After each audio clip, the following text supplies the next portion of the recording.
ചേച്ചി ചേച്ചി ആ ആ ശാരി പാലും കൊണ്ട് വന്നോ? പാലിങ്ങോട്ട് എടുക്കാൻ പറഞ്ഞത് ബുദ്ധിമുട്ടായിരിക്കും അല്ലേ? ഓ എന്ത് ബുദ്ധിമുട്ട് ചേച്ചി, അതൊന്നും കുഴപ്പമില്ല. എന്റെ പൊന്നു ശാരി, പറമ്പിലാണെങ്കിൽ പണിക്കാർ 3 പേരുണ്ട്. അവർക്കുള്ള ഭക്ഷണം ആക്കി വെച്ചിട്ട് വേണം ഇനി അങ്ങ് പോകാൻ വേണ്ടിട്ട്. അതുകൊണ്ട് ഞാൻ പിന്നെ പാലിങ്ങോട്ട് എടുക്കാൻ വേണ്ടിട്ട് നിന്നോട് പറഞ്ഞത്. അപ്പൊ ഇന്ന് പോകാൻ വേണ്ടിട്ട് തന്നെ തീരുമാനിച്ചല്ലേ? പോകാൻ തന്നെ തീരുമാനിച്ചു. അവൾക്ക് ആ ചെറുക്കനെ അത്രയ്ക്ക് ഇഷ്ടമാണ്. അവന് മാത്രമേ കല്യാണം കഴിക്കണമെന്നാ പറയുന്നത്. എന്ത് ചെയ്യാൻ വേണ്ടിട്ട് ഒരുപാട് നല്ല നല്ല ആലോചനകളൊക്കെ വരുന്നുണ്ട്, നല്ല ജോലിയുള്ള ചെറുക്കന്റെ ഒക്കെ. പക്ഷെ പെണ്ണ് സമ്മതിക്കണ്ടേ? പിന്നെ അവളുടെ അച്ഛൻ പറയുന്നത് മനസ്സൊരാൾക്ക് കൊടുത്തിട്ട് വേറൊരാളെ കൊണ്ട് കെട്ടിച്ചിട്ട് എന്തിനാണ്. എന്നാലും എന്റെ ചേച്ചി, ഇത്രയും വിദ്യാഭ്യാസം ഒക്കെ ഉള്ള കൊച്ചല്ലേ, നല്ല ജോലിയുണ്ട്. ഓ, നിങ്ങൾ രാത്രിയൊന്നില്ല പകലൊന്നില്ലാണ്ടൊക്കെ ആ ചേട്ടന് പണിക്കും പോയി സമ്പാദിച്ച് ആ കൊച്ചിന് വേണ്ടിട്ട് ഇത്രയും സ്വർണവും പണവും ഒക്കെ, അതിന്റെ കല്യാണം ഒക്കെ നടന്ന് നല്ല രീതിയിൽ നടന്നു കാണാനൊക്കെ സമ്പാദിച്ച് വെച്ചിട്ട് ഇങ്ങനെ ഒരു ചെറുക്കനെ കൊണ്ട് കെട്ടിക്കുക എന്ന് പറഞ്ഞാല് കഷ്ടമല്ലേ? എന്റെ പൊന്നു ശാരി, നിനക്കറിയാലോ എന്റെ കാര്യം. എനിക്ക് ഈ കല്യാണത്തിന് ഒട്ടും താല്പര്യമില്ല. എനിക്ക് പോകാനും മനസ്സുണ്ടായിട്ടല്ല. പിന്നെ അവളുടെ അച്ഛൻ പറഞ്ഞു, ഞാൻ സമ്മതിച്ചു, അത്രേ ഉള്ളൂ. പിന്നെ ഞാനിപ്പോ വിചാരിക്കുന്ന അറിയാത്ത പിള്ള ചൊറിയുമ്പോ പറയും, അത്രേ ഉള്ളൂ. ആ, എന്നാ ചേച്ചി. നീ നിക്ക്, ഞാനൊരു കൂട്ടം തരാം, നീക്കേ പോവല്ലേ. ആ, ഇതേ കൊല കൊത്തി പഴിപ്പിക്കാൻ വേണ്ടിട്ട് വെച്ചതാ. എന്തായാലും ഈ പ്രാവശ്യം കൊത്തിയിട്ട് വിറ്റില്ല. ആണോ? ആ ആ, അതുകൊണ്ടൊരു കാര്യം ചെയ്യും, ഇതാ പിള്ളേർക്ക് കൊടുക്കാം എന്നാ. എന്നാ പിന്നെ പോട്ടെ. ആ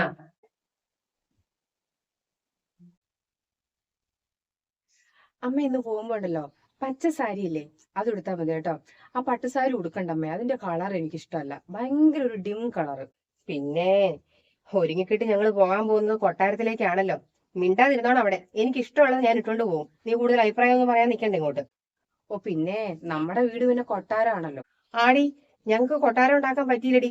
നിനക്ക് വേണ്ടിട്ട് സ്വർണം പണം സമ്പാദിച്ച് വെച്ച് നിന്നെ പഠിപ്പിച്ച് ജോലിക്കാരി ആക്കിയപ്പോഴത്തേക്കുവേ ഞങ്ങക്ക് കൊട്ടാരം ഉണ്ടാക്കാൻ കഴിയാതെ പോയി.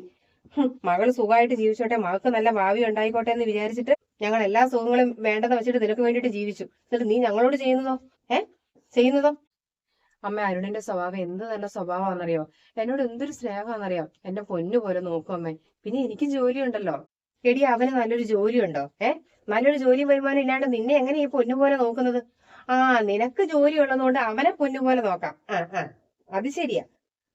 കുറച്ച് കഴിയുമ്പോൾ ഓരോരോ ആവശ്യങ്ങൾ വരുമ്പോ കാരണവന്മാരുണ്ടാക്കി തന്ന സ്വർണത്തിനകത്ത് ഓരോരോ പകലെടുത്ത് പണയം വെക്കാൻ തുടങ്ങും. പിന്നെ ആ പണയം വെച്ച് എടുത്ത് വിൽക്കാൻ തുടങ്ങും. ലാസ്റ്റ് കടിച്ചതും ഇല്ല പിടിച്ചതും ഇല്ലാണ്ടാവും. അതുകൊണ്ടിട്ട് 50 പവൻ ഉണ്ടാക്കി വെച്ചതെന്ന് കണ്ടിട്ട് മോള് നകളിക്കണ്ട. 10 പവൻ, അതിൽ കൂടുതൽ ഒരു തരി സ്വർണം നിനക്ക് തരികയില്ല. എനിക്ക് സ്വർണം പണം ഒന്നും വേണ്ടമ്മേ. അരുണുമായിട്ടുള്ള കല്യാണം ഒന്ന് നടത്തി തന്നാ മതി, വേറെ ഒന്നും വേണ്ട എനിക്ക്. കല്യാണം നടത്താൻ വേണ്ടിട്ടാണല്ലോ ഇന്ന് പോകുന്നത് ചെറുക്കന്റെ വീട്ടിലേക്ക്. എന്തായാലും പോയിട്ട് വരട്ടെ. പിന്നെ അമ്മാവനും അമ്മായി ഇതിലേ വരും അമ്മേ. അമ്മായി അമ്മാവനൊന്നും ഇങ്ങോട്ട് വരികയില്ല, അവർ ടൗണിൽ നിൽക്കുകയുള്ളൂ. പിന്നെ അങ്ങ് പോയി കഴിഞ്ഞിട്ട് ഇങ്ങോട്ട് വരുമായിരിക്കും.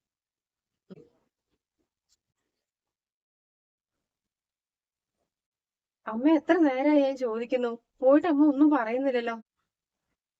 എന്താ അമ്മ പോയിട്ട്? ഏ എന്താ പറയേണ്ടത് നിന്നോട്? ഏ എന്താ പറയേണ്ടത്? കൊട്ടാരം ഒന്നും അല്ലെങ്കിൽ ഒരു വീടായിരിക്കും എന്ന് കരുതി. അതിനെ വീടെന്നൊന്നും വിളിക്കാൻ പറ്റിയല്ല, ഒരു തൊഴുത്ത്. ഓ, ആ തൊഴുത്തിലോട്ടൊന്ന് കേറി പോണെങ്കില് പിന്നെ ബംഗാളികള് പണിക്കാര് വാടകയ്ക്ക് താമസിക്കുന്ന ഒരു വീടുണ്ട്. ആ വീടിന്റെ മുറ്റത്തൂടെ കേറിയിട്ട് വേണം ഇവരുടെ വീട്ടിലോട്ട് പോകാൻ വേണ്ടിയിട്ട്. പട്ടുസാരി ഒന്നും എടുത്തോണ്ട് പോകാതിരുന്ന ഏതായാലും നന്നായി. കാരണം വണ്ടി ഇറങ്ങിയിട്ട് അത്രയും ദൂരം നടന്നു കയറാനുണ്ട്. അതുകൊണ്ട് എന്റെ പട്ടുസാരി ഏതായാലും ചീത്തയായില്ല. പിന്നെ വീട്ടില് AC, ഫ്രിഡ്ജ്, വാഷിംഗ് മെഷീൻ ഈ വക സാധനങ്ങളൊന്നുമില്ല. ഒരു TV ഒരു മിക്സിയും കണ്ടായിരുന്നേ. പിന്നെ ബാക്കി സാധനങ്ങളൊക്കെ ഇനിയിപ്പോ നീ ചെന്നിട്ട് നിന്റെ സ്വർണ്ണമൊക്കെ കൊണ്ട് വിറ്റിട്ടൊക്കെ മേടിക്കാനാണോ അവര് പ്ലാൻ ഇടുന്നതെന്നുള്ളത് അമ്മയ്ക്ക് അറിയത്തില്ല. പിന്നെ വീടിനെ കുറിച്ച് പറയുന്ന ഒരു ഓടിട്ടത് വീട്. ആ ഓടിന്റെ പല സ്ഥലത്തും പൊട്ടി പൊളിഞ്ഞൊക്കെ പോയിട്ട് ഈ പ്ലാസ്റ്റിക്കിന്റെ ഷീറ്റ് ഇല്ലേ, ആ നീല കളറുള്ള മാൻ അറിയത്തില്ലേ, ആ ഷീറ്റാണ് വലിച്ചിട്ടേക്കുന്നത് മുകളിൽ മുഴുവൻ. ഞാൻ ഇങ്ങനെ മേലോട്ട് നോക്കുമ്പോ കാണാം, നീല കളർ ഇങ്ങനെ കാണാം, ഷീറ്റ് വലിച്ചു കിട്ടിയേക്കുന്നത്. പിന്നെ ഗുഡ്സ് പോലത്തെ 2 മുറിയുണ്ട്. അതിനകത്ത് നിറച്ച് ഇരുട്ടാ, അതിനകത്ത് ബൾബൊന്നും ഇല്ലേ, വരുന്നത് ഭയങ്കര ഇരുട്ടാ. അതിനകത്ത് പെരുമ്പാമ്പ് കയറിയാൽ നമുക്കറിയാൻ പറ്റിയല്ല. അപ്പൊ അങ്ങനെ ഒരു വീട്. പക്ഷെ അമ്മേ, അരുണ് പാവം, എന്ത് നല്ല സ്വഭാവമാണെന്നറിയാം. മിണ്ടരുത് നീ. ആ ചെറുക്കന് 27 വയസ്സായി. ഈ 27 വയസ്സ് വരെ അവൻ എന്തെടുക്കുമായിരുന്നു? 27 അവന് പെങ്ങന്മാരൊന്നും ഇല്ലല്ലോ, കെട്ടിച്ചു വിടാനോ വേറെ ബാധ്യതയൊന്നും അവന് ഞാൻ നോക്കിയിട്ട് അവിടെ കണ്ടില്ല. 27 വയസ്സിനിടയ്ക്ക് ഒരു വീട്ടിലേക്ക് വേണ്ട അടിസ്ഥാനപ്പെട്ട സൗകര്യങ്ങൾ പോലും ഉണ്ടാക്കാൻ പറ്റാത്ത ഒരു ചെറുപ്പക്കാരൻ. അവൻ എന്തിനു കൊള്ളാം? പിന്നെ സ്വന്തമായിട്ട് ഒരു സൈക്കിള് പോലും ആ ചെറുക്കൻ ഇന്നേ വരെ വാങ്ങിയിട്ടില്ല. ഇവിടെ നിന്റെ അപ്പന് കാറുണ്ട്, പിന്നെ ബൈക്കുണ്ട്, നിനക്കൊരു സ്കൂട്ടി ഉണ്ട്. അവിടെ ഈ പറയുന്ന സാധനങ്ങളൊന്നുമില്ല. പറഞ്ഞത് മനസ്സിലായോ? ഒരു സൈക്കിൾ പോലും മേടിക്കാൻ ഈ കാലം കൊണ്ട് അവന് കഴിഞ്ഞിട്ടില്ലെന്ന്. ഓ എന്റെ വരുമേ, എന്റെ മകൾക്ക് എവിടുന്ന് എന്റെ മകൾ ഇതിനെയൊക്കെ കണ്ടുപിടിച്ചോണ്ട് വരുന്നുണ്ടോ? എന്റെ പൊന്നുമോളെ, നിന്നേന്നല്ല, ഈ ലോകത്ത് ഒരു പെൺപിള്ളാരെയും കെട്ടാനുള്ള യാതൊരു യോഗ്യതയും അവനില്ല. അവനെ പോലെ ഉള്ളവരൊക്കെ പെണ്ണ് കെട്ടാതിരിക്കുന്ന പെൺപിള്ളാർക്ക് നല്ലത്. അവൾ കണ്ടുപിടിച്ചോണ്ട് വന്നേക്കുന്നു.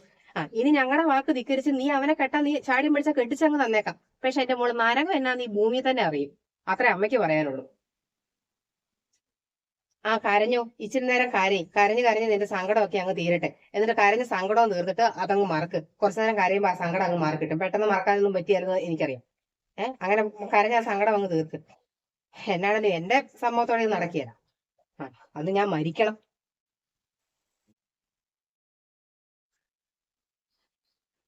മോളെ, അമ്മായി, ഞാനും അമ്മാവനും കൂടി വരുന്ന വഴിക്ക് നമ്മുടെ ആ ജോർജിന്റെ കടയിൽ കയറി.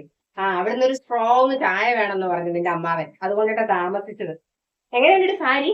ഞാൻ നമ്മുടെ നിഷയില്ലേ, നിഷയുടെ ഒരു സാരി മേടിച്ചതാ നിന്റെ ചെറുക്കന്റെ വീട്ടിൽ പോകാൻ വേണ്ടിട്ട് ഇടാൻ വേണ്ടിട്ടേ.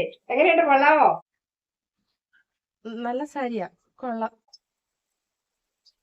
എന്റെ കുഞ്ഞെ, സാരിയൊക്കെ മേടിച്ചു കൊടുത്ത് പോയതാ. പക്ഷെ പോയി കഴിഞ്ഞിട്ട് ഒരു തൃപ്തിയും ഇല്ല. എന്റെ പൊന്നു മോളെ, അമ്മായി മോളുടെ ആഗ്രഹത്തിനെതിരെ നിൽക്കുവാന്ന് കൊച്ചു വിചാരിക്കരുത്. നമുക്കിത് വേണ്ട മോനെ. എല്ലാ കാരണവന്മാരും വിചാരിക്കുന്നത് അവരെ കഴിഞ്ഞ് കുറച്ചും കൂടി ഒരു മെച്ചപ്പെട്ട വീട്ടിലേക്ക് സ്വന്തം മക്കളെ കെട്ടിച്ചു വിടണമെന്നല്ലേ. ഇത് അവിടെ ചെന്ന് കാണണം എന്റെ മോള്. നമുക്കങ്ങ് ആകെ മനസ്സങ്ങ് ഇടിഞ്ഞു പോയി. ഞാൻ സത്യം പറഞ്ഞ അവിടെ നിന്ന് തുള്ളി വെള്ളം പോലും കുടിച്ചില്ല. എനിക്ക് അന്ന് കുടിക്കാൻ പോലും തോന്നിയില്ലെന്ന് പറഞ്ഞാൽ മതി. അതുകൊണ്ട് എന്റെ പൊന്നുമോൾ ഇതൊക്കെ മറന്നേക്ക്. കാര്യം ചെറുക്കം പാവം നല്ല സ്വഭാവമൊക്കെയാന്ന് അമ്മായിക്ക് തോന്നുന്നത്. പക്ഷെ സ്വഭാവം എടുത്ത് അടുപ്പത്ത് വെച്ചിട്ടുണ്ടെങ്കിൽ ചോറാകുമോ മോനെ. അതുകൊണ്ട് മോൾ എങ്ങനെയെങ്കിലും ഇത് മറക്കാൻ നോക്ക്. അമ്മായി, ഞാൻ കുറച്ചു നേരം ഒന്ന് ഒറ്റയ്ക്ക് ഇരുന്നോട്ടെ പ്ലീസ്.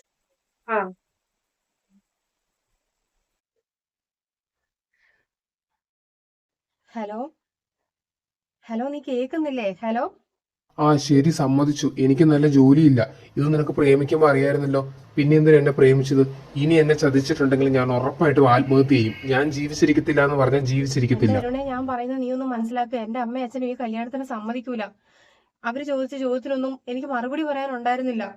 അമ്മ പറഞ്ഞത് വെച്ച് നോക്കുമ്പോൾ അവിടെ നിന്റെ വീട്ടിൽ ആ സാഹചര്യത്തിലൊന്നും വന്ന് ജീവിക്കാൻ എന്നെ കൊണ്ട് പറ്റൂല. നീ എന്റെ പുറകെ നടന്ന് എപ്പോഴും എനിക്ക് നിന്നോടൊരു ഇഷ്ടം തോന്നിപ്പോയി. എന്റെ പൊട്ട ബുദ്ധിക്ക് ഞാൻ പ്രേമിച്ചു പോയി. നീ ഒന്നും മനസ്സിലാക്ക്. എടി, നമുക്ക് സുഖമായിട്ട് ജീവിക്കാം. നിനക്ക് നല്ല ജോലി ഉണ്ടല്ലോ. അത് മാത്രമല്ല, നീയല്ലേ പറഞ്ഞ നിന്റെ അച്ഛൻ ഇഷ്ടം പോലെ സ്വർണം നിനക്ക് വേണ്ടി സമ്പാദിച്ചു വെച്ചിട്ടുണ്ടെന്ന്. പിന്നെ നമുക്ക് എന്താ കുഴപ്പം? സ്വർണത്തിനൊക്കെ ഇപ്പൊ എന്താ വില എന്ന് നിനക്കറിയാവോ? പിന്നെ എന്റെ അച്ഛൻ കഷ്ടപ്പെട്ട് വേർത്ത് പണിയെടുത്ത് ഉണ്ടാക്കിയതേ വെച്ചിട്ട് ഞാനിപ്പം നിനക്ക് കുടുംബം ഉണ്ടാക്കി തരാം. നീ കൊള്ളാലോ എന്തായാലും. അതൊന്നും എന്തായാലും നടക്കൂല. നിനക്ക് വേണമെങ്കിലേ നീ തന്നെ പണിയെടുത്ത് ഉണ്ടാക്കണം. എടി, ജോലിയും വീടും ഒന്നും അല്ല വലുത്, സ്നേഹമാണ്. അതെനിക്ക് വേണ്ടുവോളം ഉണ്ട്. ഞാൻ ഒന്നും കൂടി പറയാം, എന്നെ ചതിച്ചാൽ ഞാൻ ഉറപ്പായിട്ടും ആത്മഹത്യ ചെയ്യും. നീ ഞാൻ പറയുന്നൊന്നും. Hello hello. എന്റെ ദൈവമേ, ഏത് നേരത്താണോ? നയനെ, നീ എന്നിട്ട് എന്ത് തീരുമാനിച്ചടി? എനിക്ക് പേടിയാവോ കീർത്തി. അവൻ പോയിട്ട് ആത്മഹത്യ ചെയ്യുന്നൊക്കെ പറയുന്നേ. അവൻ അങ്ങനെ എങ്ങാനും ചെയ്ത് അവന്റെ നാട്ടുകാരൻ എന്നെ ഇവിടെ വന്നിട്ട് തീയിട്ട് പോലും. അവനെ നാട്ടുകാർക്കൊക്കെ ഭയങ്കര ഇഷ്ടമാണ്. പിന്നെ അവന് കുറെ ഫ്രണ്ട്സ് ഉണ്ട്. അവരും എന്നെ വെറുതെ വിടൂല. അവര് ഫേസ്ബുക്കിലും ഇൻസ്റ്റാഗ്രാമിലും ഒക്കെ ഇട്ടിട്ട് എന്നെ നാറ്റിക്കും. എന്റെ ജീവിതം പോയി കീർത്തി. ഏത് പൊട്ട നേരത്താണോ, ബുദ്ധിയില്ലാത്ത നേരത്താണോ എനിക്ക് ഇങ്ങനെയൊക്കെ തോന്നിയത് പ്രേമിക്കാൻ. എന്റെ പൊന്നു നയനെ, അവൻ പോയി ചാകത്തൊന്നുമില്ല. അവൻ അത്രയ്ക്ക് ഇതാണെങ്കിൽ അവൻ അങ്ങ് പോയി ചാകട്ടെ എന്ന് വിചാരിക്കേ. അല്ല പിന്നെ നീ എന്തായാലും പുറത്തോട്ടൊക്കെ പോകാൻ വേണ്ടിട്ട് ആഗ്രഹിച്ചതല്ലേ? എല്ലാ പേപ്പേഴ്സ് ഒക്കെ ശരിയാക്കുകയും ചെയ്തല്ലോ.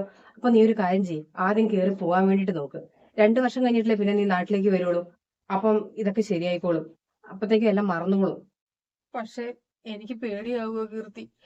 എന്റെ കയ്യും കാലും വിറയ്ക്കും. ഞാൻ എന്താ ചെയ്യുമെന്ന് എനിക്ക് അറിയത്തില്ല.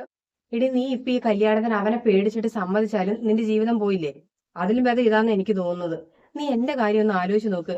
നിന്നെ പോലെ പ്രേമിച്ചതാ ഞാനും ഒരുത്തനെ. വീട്ടുകാർ എന്തോരം എതിർത്തതാ. എന്നിട്ടോ ഞാൻ കരഞ്ഞു പോവി എന്റെ വാശിക്ക് വീട്ടുകാരെ സമ്മതിച്ച് കല്യാണവും നടത്തി തന്നു.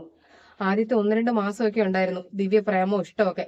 പിന്നെ ഓരോരോ ബാധ്യതകളും സാമ്പത്തിക ബുദ്ധിമുട്ടും ഒക്കെ വന്നപ്പോഴത്തേക്കും തുടങ്ങി വഴക്കും പുക്കാറും ഒക്കെ. അതിനിടയ്ക്ക് ഒരു കൊച്ചുമായി. അപ്പൊ ആവശ്യങ്ങളൊക്കെ പിന്നെയും കൂടി. പിന്നെ എന്റെ ഓരോരോ തരി സ്വർണം എടുത്തോണ്ട് പോയി വിൽക്കാൻ തുടങ്ങി.